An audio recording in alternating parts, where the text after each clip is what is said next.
Okay, it's now Monday, February 7th, 2005, and I'm in the little town of Queenstown in Tasmania.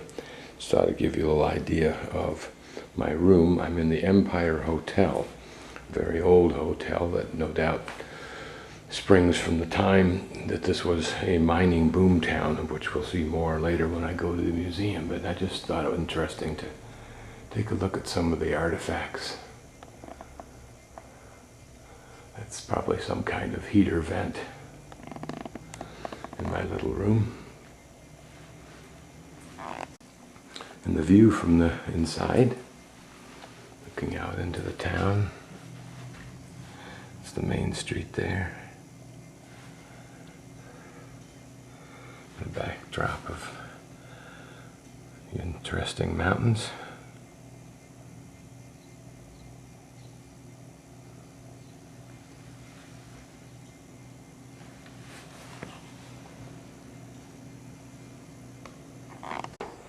Funky old hallway.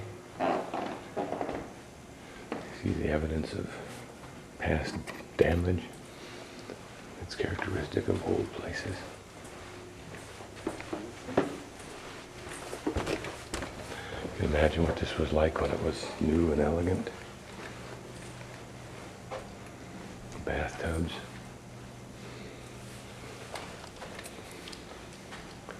And down at the other end were men's toilet, and then in the separate rooms, men's showers.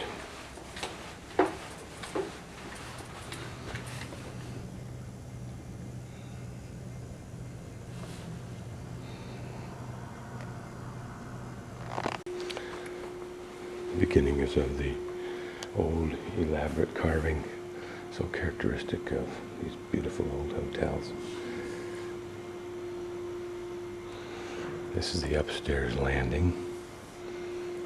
The stairway.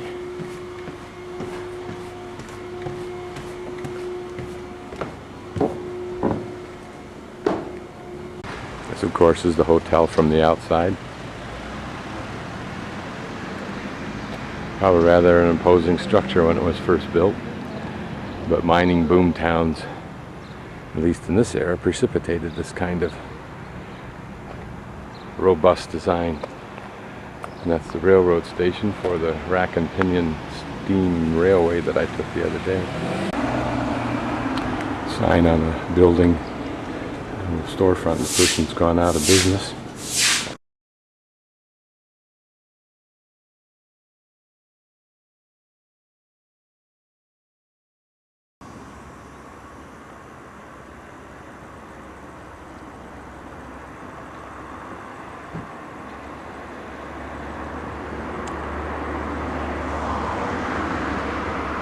Called the Central Circus mural.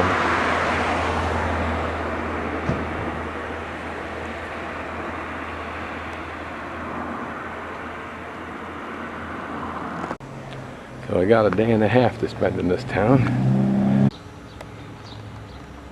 Small park here in the little town of Queenstown. Don't know what that building is. Looks like it might have been a church, but who knows? Might still be. Lower part is painted and maintained. The upper part's about to fall off.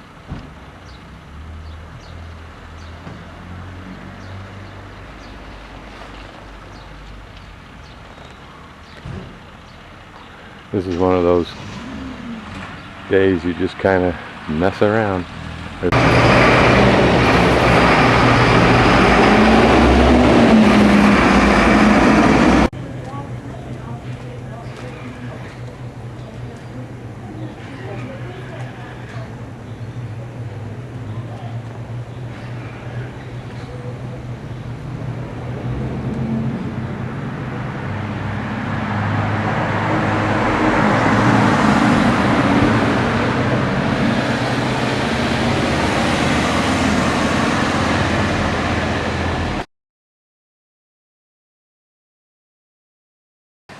This is called Miner Siding in Queenstown. It's a quiet little place. I sat there and read for half an hour or so. Right across from the library. And a pretty little quiet memorial, if you will, to mining. Railway station down there. And across from it, my hotel, the Empire. These are iconic pictures, if you will, of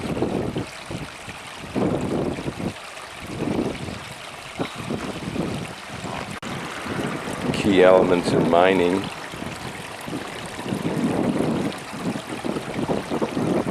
The slag barrel there in the center, dumping ore or slag in there. These look like these are made out of a black slag.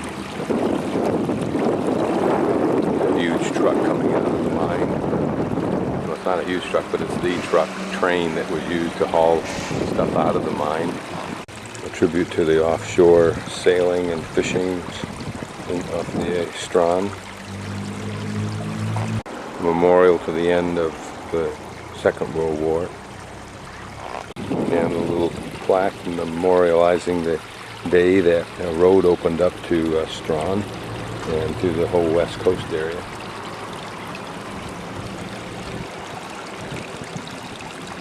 Picnic on the Kings River.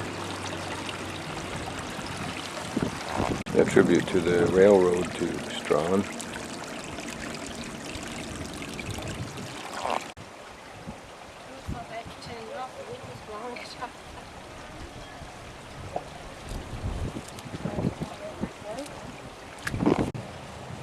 Perhaps this is a miner's family. I wonder, don't think that's a pigeon, but I don't know what it is up there. It would be a pigeon, or no, parakeets were what we're used to find out the mine had bad gas. Another shot of Queenstown's main drag. I'm doing it primarily because it's such a pretty afternoon compared to the last week, so kind of like a reminder to myself in the future that there really was at least one day that was pretty nice.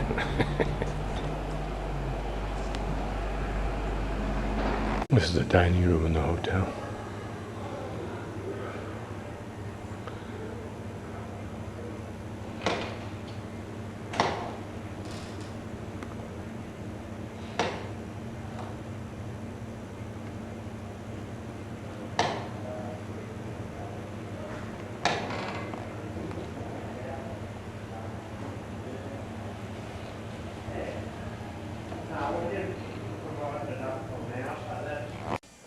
Now this is the next morning, and of course it's raining, but there is some blue sky, so there's hope.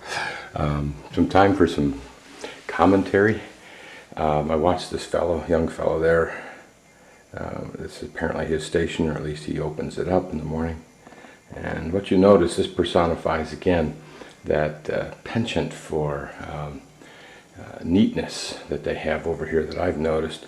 All of these little gizmos like the oil and the whatever, all that paper stuff, all that stuff goes inside and sits in the back there very neatly. And then he first of all brings all that out, places it very precisely. They also sell lawn trimmers. I don't know if that's just a specialty for these people or an extra thing or not.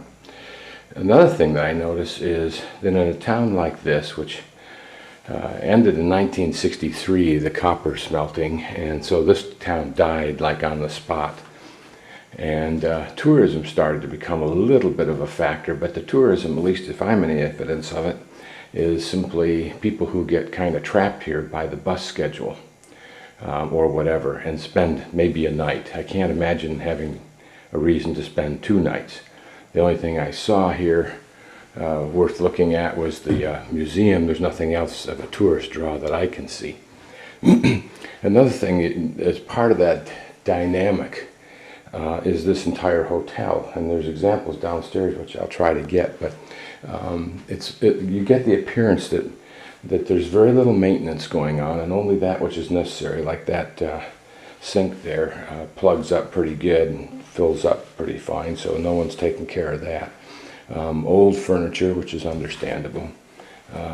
Destruction of things here that's left like that just simply because if it'll work, then fine, why mess with it? It's kind of like the goal here is to milk it out as much as we can without putting anything into it. the question I would have is that 15 or 20 years from now, will something in the realm of tourism, or just a general increase in tourism, assuming there is a general increase, somehow increase the profitability of this place before it literally falls down? Inside the library, it's raining. Absolute downpour. But it's not a bad place to hang out till about 1 o'clock or 2 o'clock when my bus leaves for Hobart.